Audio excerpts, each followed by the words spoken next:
Color grading is one of the fastest ways to raise the quality of your videos. You see, for many years, I would move sliders around and I would try to copy what other people were doing on YouTube.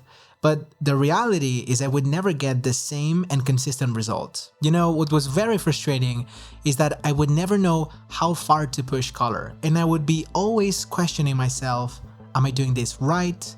Am I doing it wrong? And it's embarrassing for me to say that it took me way too long to realize that there is actually no right or wrong, but there's just taste. But here's the thing, you know, taste alone would not really scale my business. And so that is when I realized I probably need a system, you know, something that would give me a polished result and it would be consistent across every project. I am not grading Netflix movies, I am shipping content for brands. And that usually looks like hundreds of clips every single month. And for me, speed and consistency beat perfection every day of the week. So if you're figuring this all out by yourself and need to deliver fast, this is for you.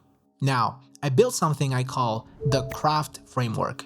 It's 5 steps into one single system, works on every project. If you want to skip the full build, I've packaged the whole node tree into 2 free power grades. Links down below, but stick with me because I'm gonna be showing you what's actually happening so you can make it work in every project. We're going to build this node by node, so please try not to memorize or just copy the settings. Instead, try to understand the logic behind it, as this is how you'll get insanely fast. Okay, so here's how it works. First, in the C.R.A.F.T framework is C for convert, and this is where we try and get our image ready to work with. So we will start with something that is called a color space transform, okay? We also call it C.S.T. Now, your camera records in its own language. That could be Sony S-Log 3, Canon C-Log, whatever you actually record with. So if you went and started grading this image without converting it first, you know, DaVinci Resolve would not really know how to interpret that data. It's like if you were having a conversation with someone and they were not speaking the same language. So here in this node, you really want to make sure you're inputting the right color space and gamma space that your camera is recording in. In my case, this is going to be Sony S-Gamma 3 Cine and Sony S-Log 3. And then for output, I'm actually going to be using DaVinci Wide Gamut and DaVinci Intermediate. You know, these two are very wide color and gamma spaces, so they have a lot of color information. Ultimately, these will allow us to have more control over the image before colors start breaking apart. Now, I will add a couple more nodes here, and at the very end of the foundation, I will be adding one more CST. Okay, this is gonna be the output transform. So this will be converting from DaVinci Wide Gamut and DaVinci Intermediate into a Rec 709 and Gamma 2.4. And as you can see, this is our Rec 709 Gamma 2.4 output, and that was the before and log. Okay, now we're doing this to speak the same language that your phone, our monitor, the laptop screens are speaking. It's a crucial node, and if you do not do it, any grade you do is not going to be displayed how you intended. So always remember, one CST in, one CST out. That's the foundation. Okay, next is R for recover. And this is where we balance out the image and we correct anything that we might have messed up on set. First, exposure. I typically use the HDR wheels. I just like them because they allow me for more precision than lift gamma gain. You know, we're not making it pretty yet here, we're just really trying to set the levels in a nice place. Now, I always try to keep an eye on the waveform and I try to play around with the exposure. I would always try and not clip any highlights or bring it too low that I'm going to be crushing those shadows. So I'm going to stay nice in the middle. Maybe I'll bump it up a bit. And typically what I also do is I bring down the highlights a tiny bit. I can check them here. And I will also bring down the light a little bit. So this is a good place for me to start with. Second is white balance. Now here what I typically do is I go into my primaries and I usually use the offset tool. I just find it's very easy for me and very quick to kill any color cast since it's affecting the lift, the gamma, the gain. It's affecting the shadows, the midtones, and the highlights at the same time. I typically take a look at the vector scope and I try to keep this at the very center. That's usually a good indication that the image is well balanced and doesn't really have any color cast. You can see if it was on the greener side, it definitely goes toward the green side. You can already see that in the image. So maybe I'll just cool it down just a touch. I mean, this for me just looks okay. That said, when we're talking about white balance, not every shot needs to have all their whites completely neutral. You know, if we're working with a, let's say, candlelit scene, you probably want that scene to feel warm and a little bit orange, right? And so if that is the case, just try to let the scene feel natural and match its environment. If you are using our free power grade, these are typically the only nodes that you will have to touch. Third is A for Amplify. You know, think of this as the volume knob on a speaker. So first we'll do contrast. And here I personally like using the curves. You know, there are multiple tools you can use for adding contrast. Use anything that you feel comfortable with. I just really like using those. It just feels very natural to me. Contrast is not always highlights up, shadows down. You know, sometimes that might be a bit too much, and instead you might want to go for a flatter image, and you might find yourself wanting to raise up the shadows and bringing down the highlights because they're feeling a bit blown out. You know, it really depends on the image you're working with, but a good rule of thumb is, you know, try not to make super steep curves because you'll start breaking the image apart. So I'll reset this, and in my case, I will also take a look at the waveform so I'm not, you know, blowing out everything and crushing the shadows. I'll try to start with something like this, bring the shadows down a bit. This is something that I like, and this is a little bit of the contrast that I have added. I will revisit it later. Second, saturation. You know, you can use your regular saturation slider. I'll do a bit of a different method. So I will right click on this node and I will select color space and I'll set it to HSV. I'll right click again and I'll deselect channels 1 and channels 3. That way I'm only gonna be affecting saturation, not hue or value.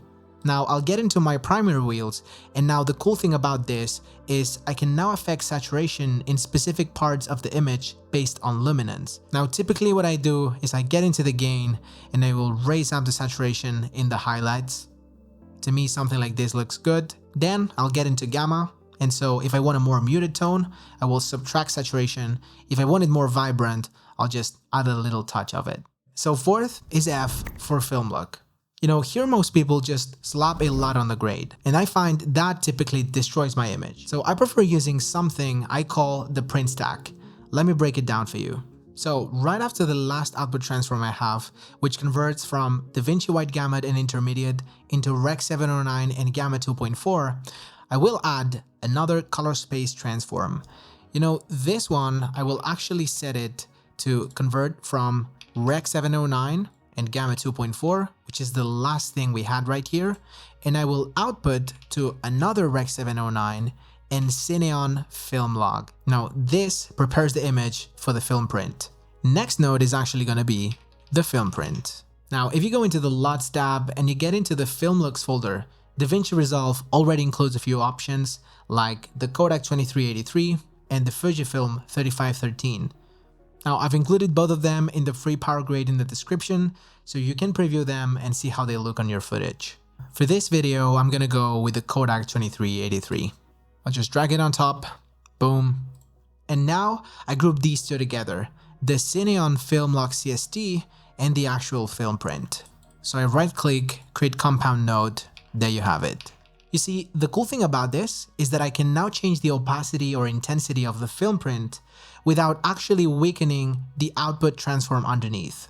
So you can see we can go into key and, you know, bring down the key output to around 50%, and we're still getting that film print look. You know, typically here I just go full intensity with it, and then I revisit contrast or saturation and I try to play around with it. I would even play around with the exposure at the end. Finally, T for texture. You see, digital footage can feel too plasticky. Just, you can see it's too clean. And for me, that's the problem. I want something that feels a bit more analog, that has some imperfections, and at the end of the day, just looks like film. Now, quick heads up, if you are using the free version of DaVinci Resolve, some of these effects we're going to get into are studio version only. But everything up until this step works in the free version as well. For texture, I'll typically add a few parallel nodes.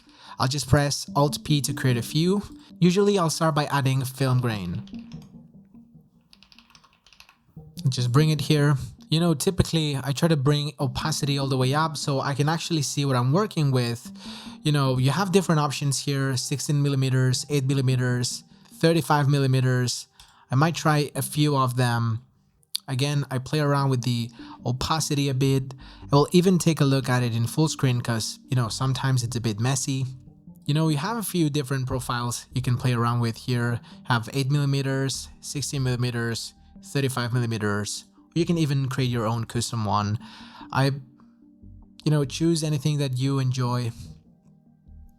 Just play around with it, see what works best for you. I typically try to go full opacity, see what it's actually doing to the image. And then at the end, I might just, cut down some blend. Something like this might work for me. I sometimes might add glow or halation. You can already see the big intense effect that it is creating right here. So, I typically bring it down by so much, and I might usually play around with the spread a little bit, see what it does. Even the threshold. And again, I will usually cut down the blend by so much. So it's just adding a little bit here. It's not too much, but sometimes it really helps the highlights, get some nice roll-offs and feel a bit more fantasy. Sometimes I also like adding a bit more focus into the main subject at the center of the frame. I usually go into the windows and add a little bit of a vignette. So I'll just shape it up a bit. And then I will feather everything out. Let's say something like this. And now I can just apply it to the exterior. I might want to go into the HDR wheels and, bring down the exposure. And just so you can see what it is doing, it's adding a lot more focus into the subject right here. If you want to deeply experiment with texture, let's say film grain emulation, film profiles, grain, halation, bloom, all of that, I use Dehancer a lot. It's a great plugin and you can try it for free. And if after using it, you think it is for you and you want to buy it, you can use the code NOSFILM and you'll get a 10% discount. Link is in the description. And that is the full pipeline. Convert, recover, amplify, film look, and texture. 5 steps into one single system. That is the C.R.A.F.T framework. Now, you can build this every single time from scratch or grab the free power grade with the full node tree and everything pre-built. Just drag it on, choose your camera profile, and balance out the image. You're done. And if you want to go deeper into color grading, not just this tool, I'm actually working on a full beginner color grading course. Grabbing the power grade will already put you in the early access list. Links below, go try it out, and I'll see you in the next one.